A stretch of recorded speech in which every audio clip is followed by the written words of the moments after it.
Morning, everybody. It's probably about 9 o'clock here, Friday, March the 28th here in Sabang, Palawan, Port-au-Prince. So on this back road that I often walk, I walk the beaches and back road and some of the local native trails around the island here. Once, twice, 3 times a day. So this is my morning walk. So I hit the beach and now I'm up here. There's a carabao. And these birds are commonly found around them. I guess they're feeding on things that the carabao stirs up because they tend to follow them. Anyhow, I thought I'd make this video. Good morning, by the way. Just beautiful here, stunning as usual. Big mountains, there's sun, clouds are up around it. Just a nice sunny day, probably 83 or something degrees out. Thought I'd make this video about some of the oddities or funny things I encounter here that are strange to a foreigner, especially somebody from America. One is a lot of the red tape and how much time it takes to get things done here. So one day I went to the bank. It's Monday through Friday. I go in on, I forget, let's say it was Thursday. It's like 11:30, 1 o'clock, and I go and bank closed for a day, so can't do that. So that was kind of strange. Then I bought a motorcycle early on. The first 3 or 4 months I was here, bought a Rusi Caraway 200 and said, yeah, no, I pay, no, don't need payment, I pay cash. You know, get the bike because I'm used to, I bought many bikes in America. So I'm used to how it runs in America. You get your registration or temporary tag and you're good to go a week or 2 or something, or that day. Pretty quick. You usually get your registration within a week or so, best I can recall. They're drying rice here. It's pretty interesting. That's a strange thing here because they're do that right on the road, rice, corn. So you'd be motorcycling along or walking, and suddenly there's a bunch of dogs or chickens or rice or corn stretched all over the road, or coconut, drying coconuts. So that's another one. But anyhow, back to the motorcycle. So I get it. I pay cash, 70,000 peso. I say, well, how do I register or what? You know, I want to be legal and I'm new here and want to not get in trouble. And they go, oh, sir, it takes 6 months. I said, well, how am I to ride a bike I just bought? And they said, well, sir, you just ride and stay away from police and police checkpoint. And I'm like, all right. You know, I did that as a kid, but I'm an old man here in a foreign country. I'm thinking that doesn't sound that good, but I guess that's what I'll do.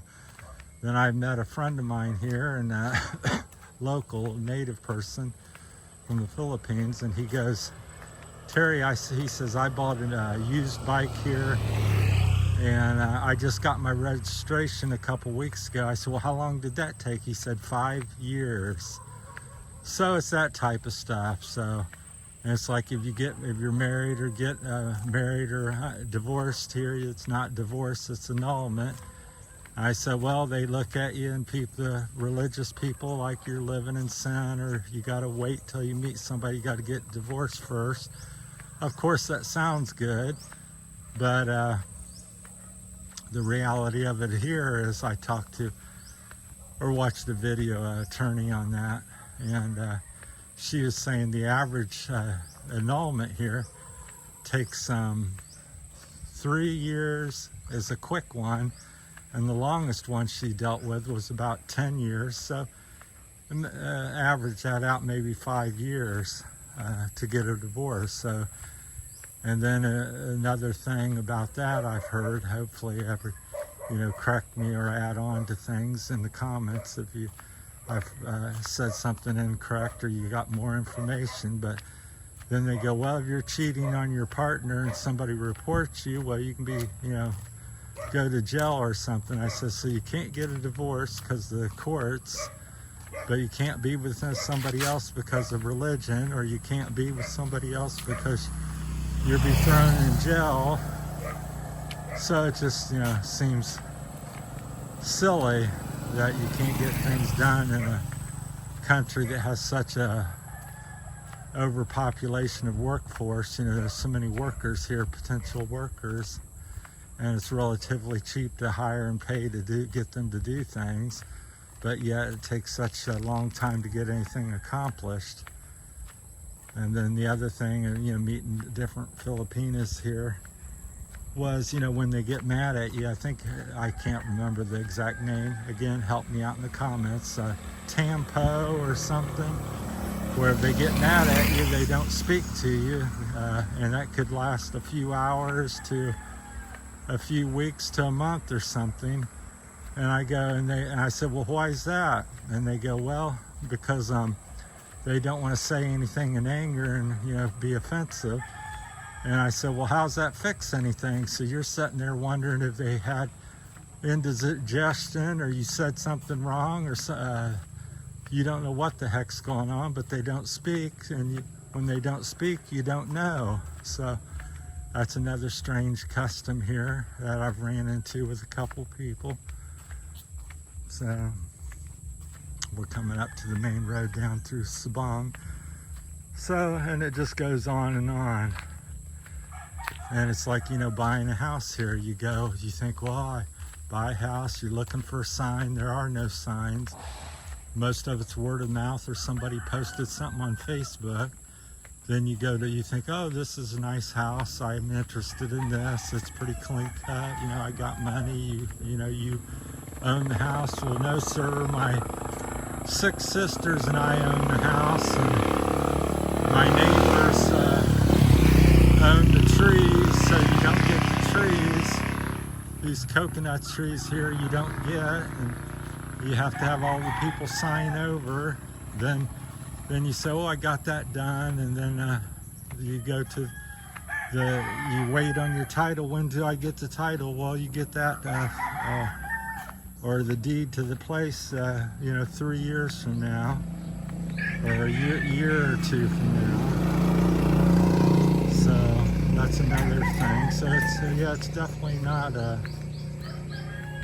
what it appears, because you come over here with a Western mindset, and a lot of things don't work the same here. So then you may ask for directions, and because people's politeness and culture here, they go ooh, which means yes, yes, yes, and their point down the road, you say, well, where, I had this happen to me when I first moved down, where can I get a cell phone or something? Looking at cell phones. Ooh, sir, down the road, he points, and I said, take me there.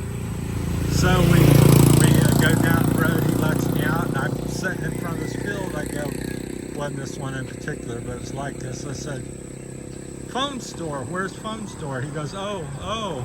He points down the other way. We drive down there. I get in front of some building, something like over here. And I said, it was all gated off, and I go, looked like a construction place or something. I said, I don't see store. Where's phone store? Finally, he kind of shrugs. I said, I don't know, sir. So we ran up and down the road. I think he charged me 300 pesos or something. Took a half hour, 45 minutes. Or so it seemed like it. Maybe it was 15, 20 minutes. But, so the language barrier, and it's just a comedy. But of culture differences and clashes. But you live and learn, you will adjust, or if you don't, you're not going to be happy here. So I'm still, after 2.5 years, finding all these different things strange, and every time I think I got an understanding of something, changes. So just like immigration, I went over there, I said, well, I need to get something done with, immigration related, and they go, do, sir. Here's a card. I said, so I am at immigration, right? And they said, yes, sir. And I said, and you don't do this immigration here? No, sir, we don't do immigration here. You need to go someplace else. And I'm like, well, who's this? Are they, affiliate, government affiliate, legal, or is this a friend? Or because a lot of things here, oh, this is my neighbor, this is my friend, or my cousin, and we recommend them. So I thought that was very strange and confusing. So you go to a gas station to get gas for your bike, and they say, no gas, sir. You go over a point up the road, go up there to my friend's house, he got gas. So, but it just goes on and on. So just take your time, be careful, and maybe even laugh along the way, make it all much better. So that's my time on that. I thought I'd make a video about that and different, and it just goes on and on with different, how the cultures interact and the differences in East and West and Philippines versus America.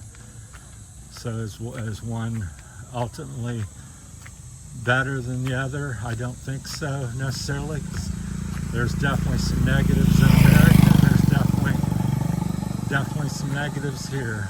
It's just how you, I think the biggest thing is how you adjust to it and how you personally deal with it. If you're not adaptable and adjustable to things, then I don't think you're going to fare well here. I think that's the same really anywhere you live. Things don't always stay the same, although we think in America, we got insurance, we got a house, we got a great job, got a bank account. All this is certain and guaranteed and going to stay the same. Well, it's pretty fragile, just like your health. I've had 2 people pass away on me in the last couple months. So they're here and now they're gone. So that's life. All right, that's my time for Sabang, Friday morning, March the 28th. Thanks for watching, everybody. We're starting into the little business area of the Sabang, this wrong guys. So thanks for watching.